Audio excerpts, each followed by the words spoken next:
আজকে আমাদের টেবিলটা সুন্দর সেজে উঠেছে। রান্না বান্নাগুলোও বলছে আমাদেরকেও একটু ঠান্ডা হওয়ার সুযোগ দাও, রান্না করে ভাবসে যাচ্ছে। তো মামনি সব কিছু করে এনে এনে টেবিলে রাখছে। ভাত হয়ে গেছে, এখানে ডাল হয়ে গেছে, দেখছি তো ভাত ঢালা হয়ে গেছে। আর এই যে এর মধ্যে রয়েছে আমাদের ঠান্ডা হওয়ার উপায়, তরমুজ।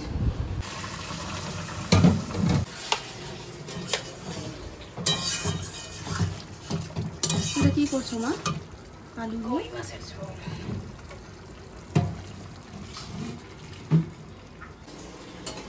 এই যে কই মাছ হবে ঝোলের।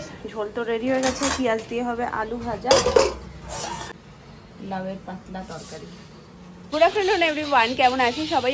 সবাই খুব ভালো আছে, সুস্থ আছে, আমরাও খুব ভালো আছি। তবে গরমে একদমই বাইরে বেরোতে ইচ্ছে করে না। আগে যেমন এই রাস্তাটাতে ম্যাক্সিমাম দিন হয়তো ব্লগ স্টার্ট করতাম, আর এখন তো ইচ্ছে করে আর যে মানে বেরোবো এই মনটা হয়ই না। কারণ ছাড়া বেরোনোই হয় না। যা প্রচণ্ড রোদ, দেখতেই পাচ্ছ।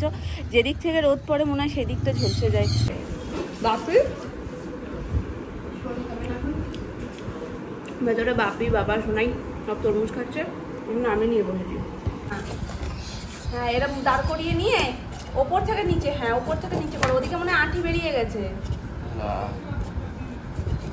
এখন আম মাখা হবে। আমগুলো দেখে মনে হচ্ছে যেন কাশ্মীরি আম, কিন্তু না, কাশ্মীরি আম আর একটু মানে এরকম লম্বাটে টাইপের হয় না, এটা টক আম, কিন্তু কালারটা পুরো কাশ্মীরি আম। কি বলো তুমি? তুমি সারাক্ষণ বলো যে আমি পারবো, আমি খাবো। হ্যাঁ তো দেখছো তা কি করছে? আম ঘষছে, এটা দিয়ে আম মাখা করা হবে।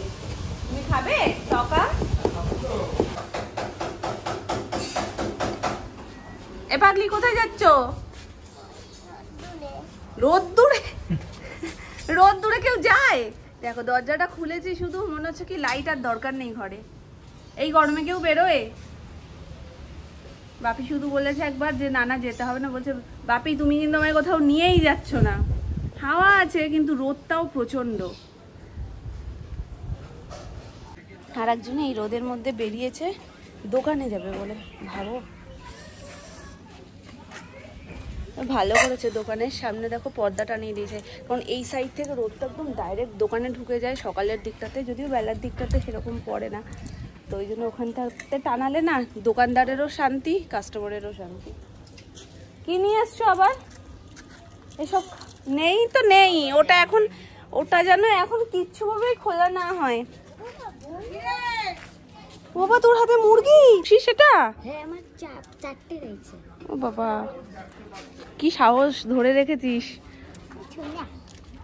আজকে সকাল থেকে তরমুজটা টানছিল ভীষণ রকম, আর তরমুজটা খেয়ে মনে হচ্ছে কি আর কিছু না খেলেও চলবে। মানে জলের কাজটা হয়ে গেছে, খিদে বোধ তো হচ্ছেই না। গরমে গরমে দেখবে পাতলা ডাল জল এগুলোই বেশি টানে, আর তরমুজটা খেয়ে মনে হচ্ছে যা পেটটা শান্তি হয়ে গেছে, আর কিচ্ছু খেতে লাগবে না।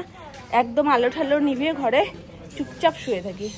সোনাইও তরমুজ আর কলা খেয়ে পেট ঢিস করে রেখে দিয়েছে। ওকে এখন আমি যে ভাত খাওয়াবো সেটাও ভাত খাওয়াতে পারছি না, ভাত খাওয়ার সময়ও হয়ে গেছে। তো একটু টাইম যাক। তেল মামা হয়ে গেছে, এই যে মামা হয়ে গেছে। এ মামা মাছের তেল এনেছি রে, মাছের তেল খাবো। মাম ভাজা হচ্ছে, এখানে হয়ে গেছে কুমড়ো ভাজা, পটল ভাজা, ব্যাস মাছটা ভাজা হয়ে তেলটা হলেই হয়ে যায়।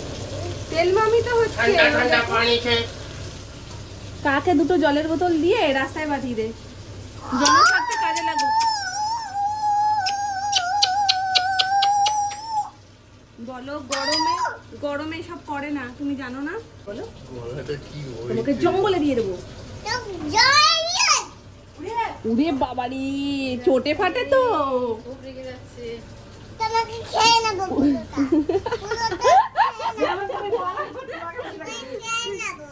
এগুলো পুরো সোনুর কথা, সোনু যা বলে ওকে তাই সোনুকে বলে।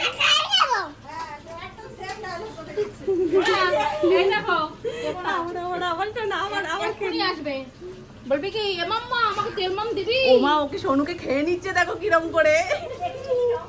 ওই দেখ খেয়ে নেব। কর আবার কর, আবার কর। লাগবে না বলো গরমে এরকম না করে দুটো জলের বোতল নাও, জনস্বার্থে কাজে লাগো। জল চাই জল যেরকম করছিলে, যাও গিয়ে রাস্তায় করো, দুটো মানুষের সাহায্য হবে। ঘরে করে কি লাভ? আর আমার পেছনে লেগো না আমার পেছনে।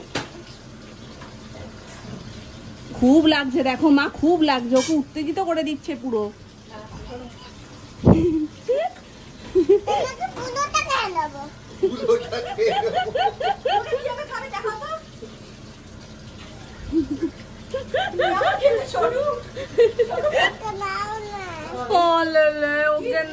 আজকে পদে পদে অনেক কিছু হয়ে গেছে। এটা হয়েছে মাছের ঝোল, কই মাছের ঝোল হয়েছে, আর তার সাথে এখানে একটু মাছের তেল, মাছের সাথে একটু মাছের তেলও নিয়ে এসেছিল সোনাই, যেহেতু বেটির মাছ তো তেলও দিয়ে দিয়েছিল, সেটা আমি আলু দিয়ে করে রেখেছে। এত পদ হওয়ার আজকে কথা ছিল না জানো, একটা একটা করে সব পদ বেড়েছে। এখানে রয়েছে পেঁয়াজ দিয়ে আলু ভাজা, কারণ সোনু কই মাছ অত পছন্দ করে না, ও পেঁয়াজ দিয়ে আলু ভাজা খাবে ডাল দিয়ে, তো সেটার জন্য এই যে এখানে নিরামিষ ভাজা রয়েছে, পটল আর কুমড়ো, আর এর নিচে ডাল, আর রাতের তরকারি লাউ দিয়ে একদম পাতলা করে ঝোল। শুরুতে হয়েছে আজকে কলমি শাক ভাজা। উফ শান্তি, তাই না বল মামা? শান্তি শান্তি। কি জানি কি ভুল করে ফেললাম, বুঝতে পারলাম না। চোখটার থেকে কালকে রাত্রিবেলা থেকে কি ব্যথা করছে, আমি তখনই বুঝেছি কিছু একটা সমস্যা হবে, এই কর্নার থেকে ব্যথা হচ্ছে। আজকে সকালবেলার মধ্যে দেখো এই পুরো লাল হয়ে গেছে চোখটা, কিন্তু বাইরে থেকে কোনো বাড়ি খেয়েছি বা কিছু হয়েছে বা চশমার গুঁতো খেয়েছি কোনোটাই না। কিন্তু অনেক সময় সোনাইও দুষ্টুমি করতে করতে এরকম করতে করতে মানে চোখের ওপরে হাত দেয়, এই চোখে হাত দেয়, তো সেই ক্ষেত্রেও লাগার যে একটা চান্স থাকে সেটুকুও না।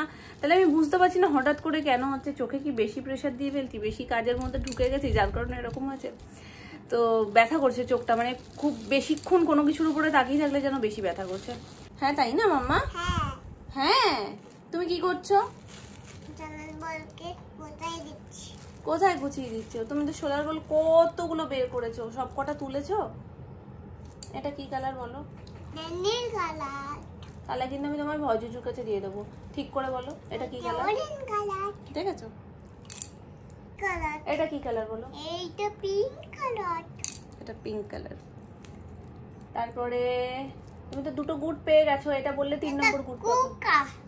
এটা কি কালার বলো? এটা নীল কালার। ঠিক করে বলো, নালে ভয়জুজুর কাছে দেবো কিন্তু। এটা কি কালার? কালার বই কালার। ওয়াইন মানে সাদা। কতগুলো বিছানায় ফেলেছে জানো না, এগুলো ওড়ে দৌড়ে দৌড়ে চলে যায়, শানভিও এর পিছনে দৌড়তে থাকে। এত মিষ্টি লাগে দেখতে ওর খেলাটা, সোলার বল নিয়ে অনেকক্ষণ কাটিয়ে দেয়। মাম্মা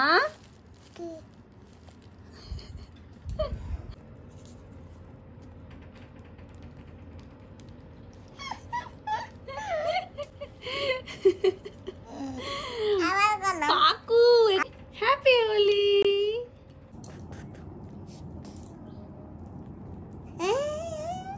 এটার মাথা দেখো, মনে হচ্ছে যেন ছোট ছোট ছোট ছোট ক্লিপ আটকে দিলে যেমন হয় সেই রকম, আর পুরো সোলার বল ভর্তি করে ফেলেছে খাটটার মধ্যে। লাইফে ফার্স্ট টাইম মনে হয় 5 মিনিটের রেডি হওয়া, আর এরকম হন্তদন্ত হয়ে ছোটা। অনেকটা রাত হয়ে গেছে আজকে। আসলে আমাদের যেখানে যাওয়ার কথা সেখানে যাওয়া হবে কিনা সেটারই কোনো ঠিক ঠিকানা ছিল না, কারণ এখন না দোকানের চাপও চলছে খুব, কারণ সামনেই যেহেতু দোকানের অনুষ্ঠান, কার্ড দিতে যাওয়া থেকে শুরু করে সমস্ত কিছু। দ্বারা রোডটা ক্রস করে নি। শান্তি, মানে আমি উদ্দেশ্যে এসে ছুটেছি, ওই জন্য রাস্তায় কোনো কথা বলিনি। বাবা হোঁচট ফোচটকে উল্টে পড়ে থাকলে কে আমায় তুলবে এই রাত্রে?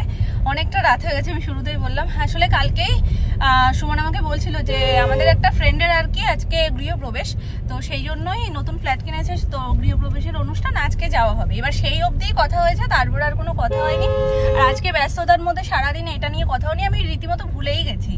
তো এই জাস্ট খানিকক্ষণ আগেও কার্ড দিয়ে বাড়ি ফিরলো, তখন তার মধ্যে ফোনাফোনি তো বান্ধবীদেরও হয়ে গেছে, বন্ধুদেরও হয়ে গেছে। ওকে ফোন করছে, ওকে ফোনে পাচ্ছিল না, তারপর আমাকে করেছে। তো লাস্ট মোমেন্টে ফাইনাল হয়েছে। ও বললো তাহলে চট করে গিয়ে রেডি হও। আর চট করে গিয়ে ওরকম মুখে বলে দেওয়া যায় যে চট করে রেডি হও, চট করে কি রেডি হওয়া সম্ভব বলো? তাও আমি যতটা তাড়াতাড়ি সম্ভব রেডি হয়েছি। আমি পুরো দরদর করে ঘামছি, ফুল পাওয়ারে এসি চলছে, আমার কোনো কাজ হচ্ছে না এসিতে, মানে পুরো চুল ঠুল পুরো ভিজে গেছে। কিভাবে রেডি হয়েছি সেটা শুধুমাত্র আমি জানি। তো যাই হোক, ফাইনালি যাওয়াটা হচ্ছে, বাকিরা সবাই ওখানে পৌঁছে গেছে। আমি বললাম জাস্ট একটু ওয়েট করো, রেডি হয়ে যেতে যেটুকু টাইম। আর কাছাকাছিও না যে টুক করে বেরোলাম চলে গেলাম, তো দূরত্বও আছে কিছুটা, যেতে একটু টাইম লাগবে। দেখতেই পাচ্ছ রাস্তাঘাট পুরো ফাঁকা।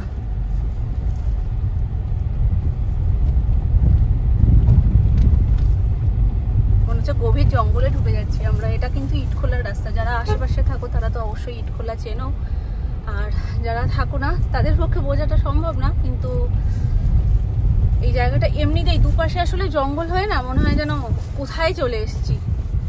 কিন্তু আবার দিনের বেলা বা বিকেল বেলার দিকটাতে এত সুন্দর লাগে। একদিক দিয়ে ভালো, রাস্তাঘাট ফাঁকা, আমাদের যেতে খুব একটা সময় লাগছে না। তো যানজট থাকলে আরো একটু সময় লাগে। যাই হোক, 11টার সময় স্বাভাবিক ব্যাপার যে কোনোভাবেই রাস্তায় লোকজন থাকবে না। এখন 11টা বেজে গেছে, ভাবতে পারছো আমরা কখন বেরিয়েছি তাহলে। ঠিক সুমন বলছে এই রাস্তায় এরকম গাড়ি চালাচ্ছি, এটা রাত বলেই সম্ভব। হ্যাঁ, এই রাস্তায় যা লেভেলের ভিড় থাকে। এখন আমরা আছি মামাবাড়ির রাস্তায়, মানে মামাবাড়ির যে মেন রোডটা, এখানে সাইড দিয়ে গলি দিয়ে ঢুকে গিয়ে তারপর মামাবাড়ি, এই যে এখান থেকে নগেন্দ্র সুইটসের পাশ থেকে। তো এই রাস্তাটায় মারাত্মক ভিড় থাকে, মারাত্মক। চলো, এসেই গেছি। ও কি, আরো 5 মিনিট মতন লাগবে আমরা যেখানে আছি সেখান থেকে। আসলে এই রাস্তাটায় আমাদের সহজে আসা হয় না। আর ওদের যে বাড়ি আমাদের বাড়ির পাশে, কিন্তু ফ্ল্যাট যেটা নতুন নিয়েছে সেটা অনেকটা দূরে। সোজা এদিকে, সোজা গিয়ে ডান দিক। অনেকটা ভেতরে তো গো।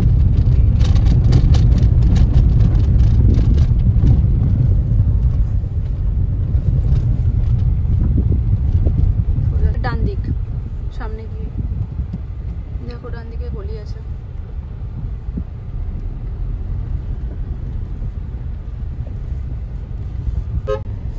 অলমোস্ট এসে গেছি।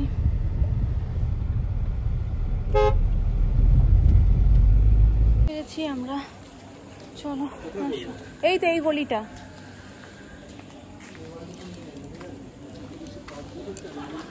আরে এই গলিটা আরতি অ্যাপার্টমেন্ট। এই তো দেখছো না, সবার বাইক রাখা রয়েছে। এইটা মনে হচ্ছে যতদূর সম্ভব। দেখেছি 10 মিনিট হয়ে গেছে, শুধু ওর মানে এক্সাক্ট লোকেশনটা ঠিকঠাক দিচ্ছে না, যার কারণে ঠিক মানে যে অ্যাপার্টমেন্টটা সেটাই খুঁজে পাওয়া যাচ্ছে না। লোকেশন দিচ্ছে, বলছে কি পিলার হয়ে গেছে, বাড়ি হয়নি। দেখ সেরকম কিছু দেখতে পাচ্ছিস সামনে। অবশেষে লোকেশন ঠিক দিচ্ছে না গো। ওই সোজা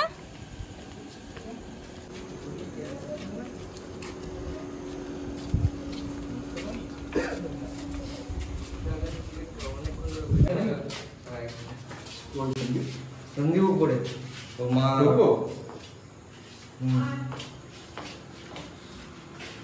পুজো কোথায় দেবে এখানে?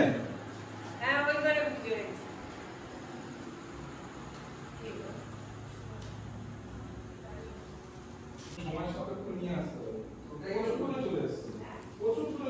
অনেকটা দূর, এইখানে পুজো হয়েছে।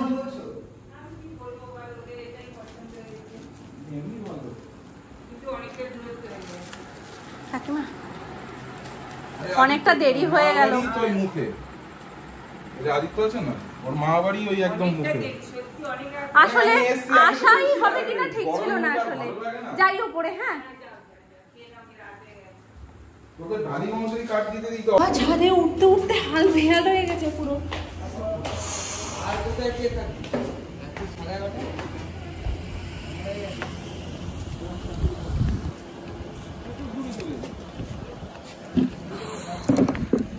অনেকটা দেরি হয়ে গেছে। বলো, বিয়ে করছি আর কিছু অন্যায় করছি? ঘরে বসে থাকবো কেন? আরো তো এখন বেশি করে ঘুরে নেবো। বিয়ের পর তো আর পায়ে বেল্ট লাগিয়ে দেবে। কেন বেল্ট লাগিয়ে দেবে? কাকিমা কি আমাদের সেরকম নাকি? বলো কাকিমা, বেল্ট লাগিয়ে দেবে? এতদিনই যখন লাগাইনি, এখন আর নতুন করে কি লাগাবে? এটা কোথা দিয়ে বেরাচ্ছে? মায়ের মা তো মেয়ে তো না, 3 বছরে মাই হয়ে গেছে। তাহলে আবার বলছো? আস্তে আস্তে ডানাতে দেখলি না একটা রাস্তা কেটেছে জেসিবি রাখা। এনাদের বাড়ি একটু হাই করো মৌলি। অনেকটা তোকে মোটামুটি সন্দীপ দা, তোকে মোটামুটি অবস্থা খারাপ সকাল থেকে। স্বাভাবিক, যাদের বাড়িতে হয় পুজো তাদের তো অবস্থা খারাপ হবে। খুব হাওয়া আছে এখানটায়, গরমটা অতটা লাগছে না। স্লিভলেস এই গরমে আর উপায় নেই। আমিও তো কি করব। কাকিমা তোমায় জিজ্ঞেস করা হয়নি, ভালো আছো তো? হ্যাঁ, গরমে হ্যাঁ ভালো আছি গো, এই চলছে। আর ভালো থাকো, সুস্থ থাকো। দশমী খুব জোর আনন্দ করতে হবে। নতুন কোণে, হবু কোণে, হ্যাঁ হবু কোণে। ও বাবা লজ্জা পাচ্ছে, দুটো পান পাতা নিয়ে আসলে ভালো হতো মনে হয়। চুপ করো তো, বিয়ে একবারই করবে, এত করো না। আরে করবে তাই এর জন্য তো ইও লাগবে। করলে হবে, করো না তুমি, এর জন্য ইও লাগবে, দীর্ঘ ইও লাগবে। সত্যি ছাদটা অনেকটা বড় বলে হাওয়াটা দিচ্ছে, কোনো কষ্ট হচ্ছে না, তাই না বলো? আমি বলেছিলাম শান্তি। আমি গিয়ে ডাস। আজকে ইয়েতে যাওনি, কাজে যাওনি? হ্যাঁ আমি তো এলাম 8টার সময়, আমরা এসেছি 9:40।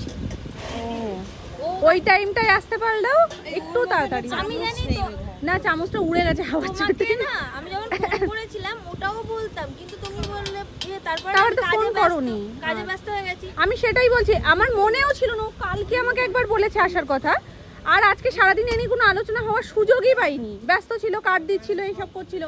আমি বললাম তুমি আমায় ফোন করলে তখনও যদি বলতে। আমি কথা শুরু করেছিলাম আর অনেক সময় আসলাম যে এতদিন পর দেখা, কিন্তু সময় একসাথে কাটাতে পারলাম না। বাবা খাওয়ার একটু দেখো, ভূত হয়ে যাবো। উফ শান্তি। তবে এই গরমে এই জিনিসটা বেস্ট, ছাদে যেহেতু সমস্ত অ্যারেঞ্জমেন্টটা হয়েছে না, মানে কোনো হ্যাঁ কিছু করতে হয়নি, আবার এই গরমে শান্তি। চলো। তবে আমার জন্য অনেকক্ষণ বসেছিল, শুধু তুমি কেন, কাকিমাও বসেছিল আমার জন্য অনেকক্ষণ। হ্যাঁ মায়ের ওষুধ খাওয়ার আছে, মা তাও বসেছিল। তাহলে না না চলো চলো চলো চলো। এই হলো বন্ধু, সব খাবার দাবার নিয়ে নিচে নামছে। অ্যাটলিস্ট এই কাজটা তো হয়েছে বন্ধুদের মতন, বলো? চলো। এখানটা কি মিষ্টি একটা ছবি উঠছে গো। ও এটা হচ্ছে রান্নাঘর, আর এই দুটো বেডরুম, এটা হল, বাথরুম। হলো অবশেষে আমাদের খুব শর্ট টাইমের মধ্যেই সবকিছু হচপচ হচপচ হচপচ করে হয়ে গেছে, কিন্তু খুব ভালো হয়েছে। আসলে সময়টা সবাই একসাথে থাকলে কোথা থেকে কেটে যায় বোঝা যায় না, ঠিক সেই রকমই ভাবছি কি আজকে তাড়াহুড়োতে টিপটা কি ব্যাকা পড়লাম, এতক্ষণ পর আমার মাথায় এসে টিপটা কি ব্যাকা পড়লাম, তো এখন দেখছি না ঠিকঠাকই পড়েছি, অতটাও তার মানে এখনো কানা হয়ে যায়নি। এখন আমরা আর আমাদের ঘেউ ঘেউ বন্ধু যারা আর কেউ নেই রাস্তায়, মোটামুটি সবাই যে যার মতন ঘুমিয়ে পড়েছে, শুয়ে পড়েছে। আর সুস্মিতারাও বেরিয়ে গেল, ওরা যেহেতু বাইক নিয়ে এসছে এদিক দিয়ে ওদিক দিয়ে ফুকফাক করে বেরিয়ে যেতে পারে, এই একটা সুবিধা। কাকিমা এতক্ষণ আমাদের জন্য বসেছিল। তো চলো গেছি বাড়িতে, মানে বাড়িতে আসিনি, গ্যারাজে গাড়িটা রাখলো, এবার আমরা যাবো। ধুলো করে দিলাম আমাকে গাড়ির কভারটা দিয়ে ঢাকতে দিয়ে। যাই হোক চলো, আমাদের এখান থেকে ওদের ফ্ল্যাট পর্যন্ত পৌঁছতে সময় লেগেছে 8 ঘন্টা, ওখানে গিয়ে মোটামুটি ওরকম 8 ঘন্টা মতনই থেকেছি, আর আসতে আবার টাইম লাগলো 8 ঘন্টা। ব্যাস বাড়ি চলে এসেছি, 1.5 ঘন্টায় কাজ শেষ। আসো,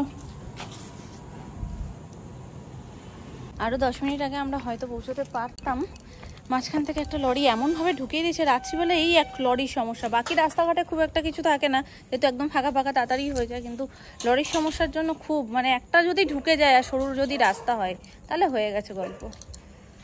চলো, চোখটা না সময়ের সাথে সাথে আরেকটু লাল হয়েছে আর কটকট কটকট করছে, যদিও দুপুরবেলা থেকে ব্যথাটা একটু কম আছে চোখের, তো আজকের রাতটা আর কালকের দিনটা গেলে অনেকটা কমে যাবে।